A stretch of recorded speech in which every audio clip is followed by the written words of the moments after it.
Burrow and the Bengals, well, they bounced back. Day 2 of Bengals training camp is in the books, and the offense won the day. Let's break it all down. Plus, one of my favorite interactions ever between a player and a reporter. That and much, much more right now on Cincinnati Bengals Talk.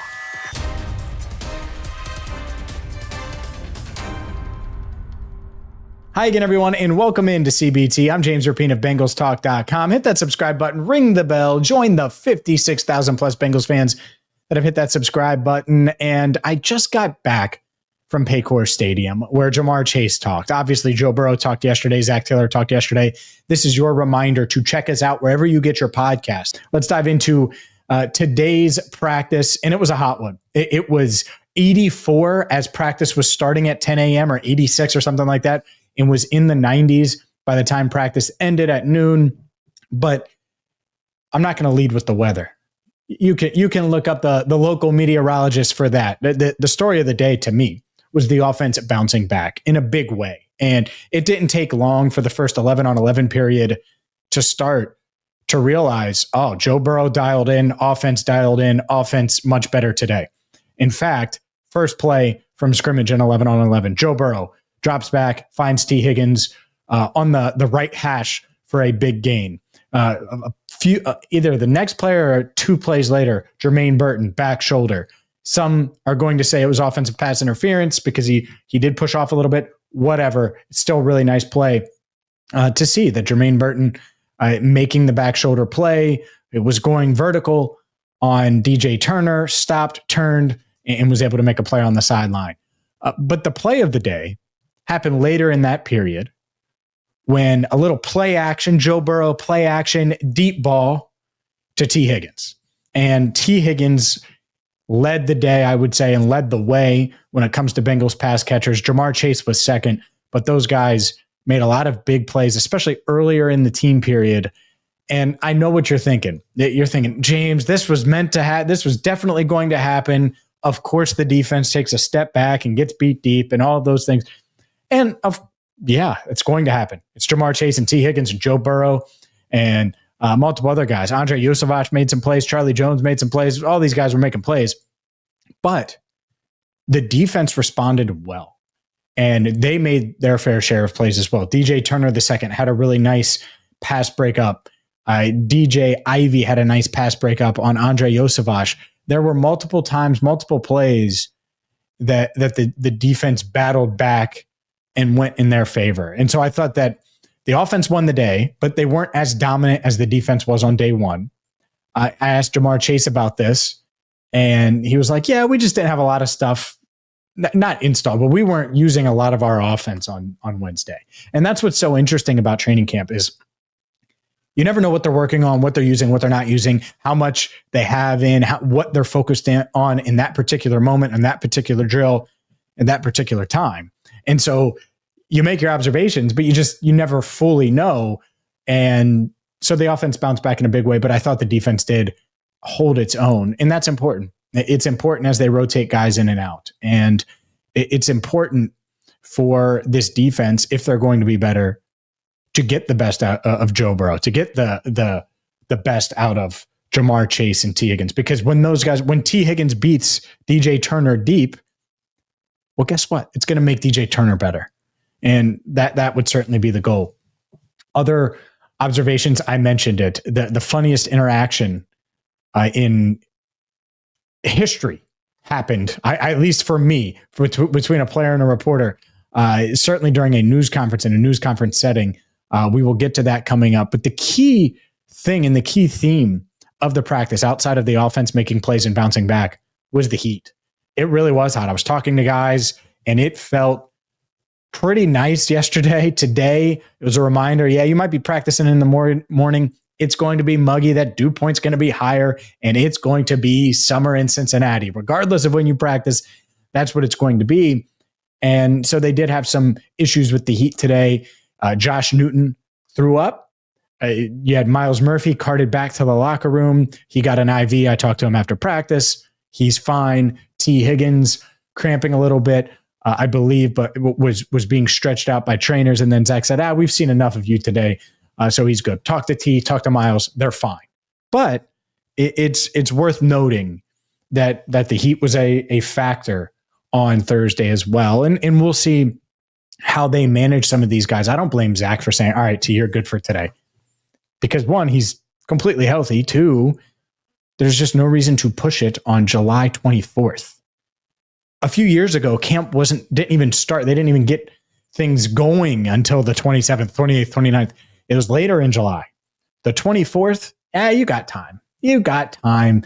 And I get it. Things have moved up a little bit. And the first game's the 7th. Fine. 7th of September is week 1. They have time. But overall, I think there are some other observations. Plus, a top tight end is visiting. We are going to discuss what he could mean for the Cincinnati Bengals coming up next. Today's video is brought to you by Transparent Labs. Look, if you're like me and you train all the time, well, Transparent Labs is going to make your life easier because you're trying to get to your protein goal each and every day. You're trying to be consistent, and Transparent Labs allows you to do that in a healthy way. Their 100% grass-fed protein has changed the game. For me, it can be a game changer for you as well. I love the vanilla peanut butter. 28 grams of protein, 1 gram of sugar, only 150 calories, and third-party tested. It is a game changer. And they have a bunch of other flavors as well. 14 delicious flavors. And right now you're going to get a free protein starter kit with every grass-fed protein subscription. The kit includes a shaker bottle, a variety pack of 5 single protein pouches in their top flavors, so you can find your favorite.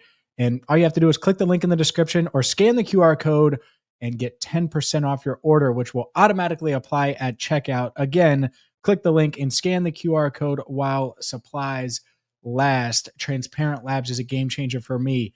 It's going to be a game changer for you as well. Before we get to Noah Fant, let me just completely give a huge shout out to Jamar Chase and to Mike Petraglia for wearing the banana shirt and the banana hat. I mean, the banana bucket is a choice. It's one thing to rock the Kroger banana shirt, but to have the banana bucket on top of it, it's something I tweeted at the beginning of practice. Little did I know that Jamar was going to make it just such a fun interaction. For you and the offense. Can I say something about your outfit, though? You got a lot of bananas on. Would you rock that? I would not put on that many bananas. I mean, you must be a banana guy, I'm assuming, right? Okay. Ask him where you bought it from. A supermarket. Kroger. No, you didn't. Yes, I did. Yes, I did.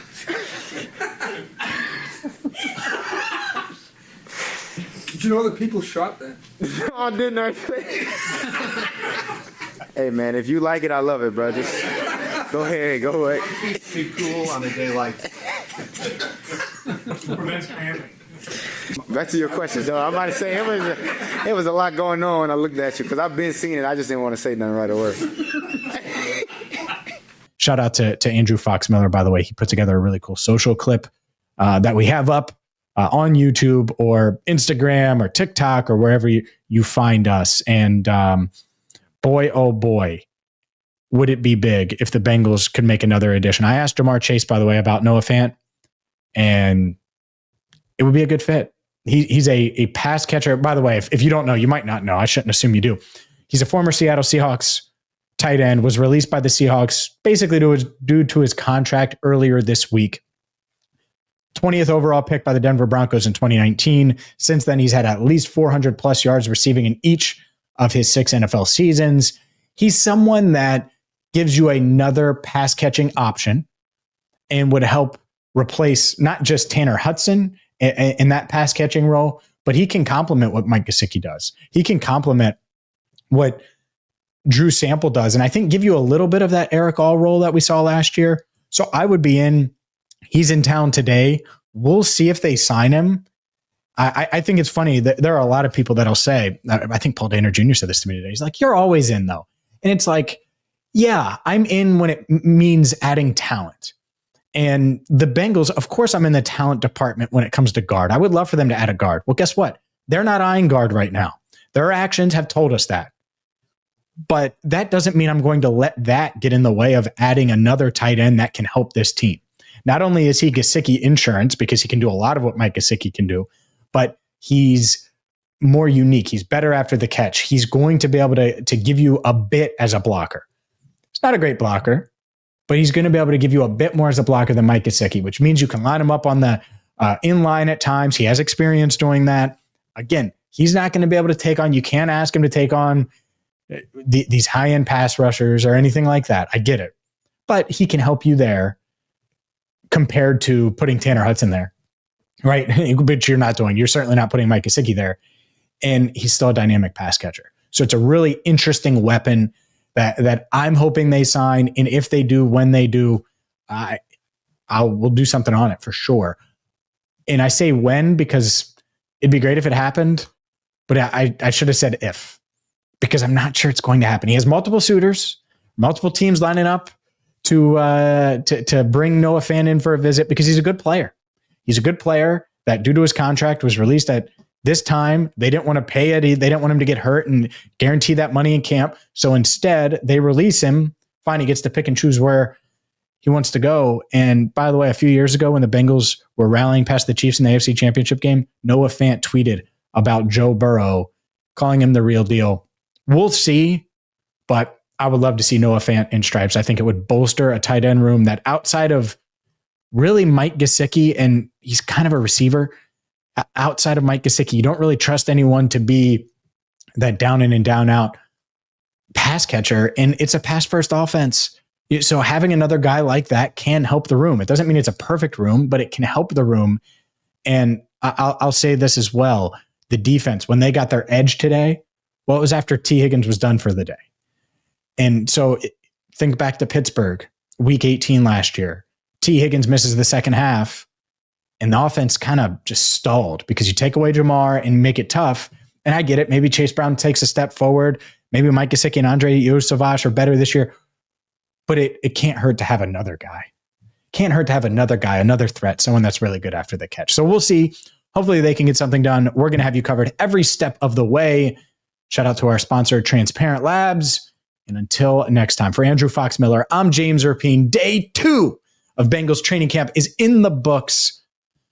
Thank you so much for watching and listening to Cincinnati Bengals Talk.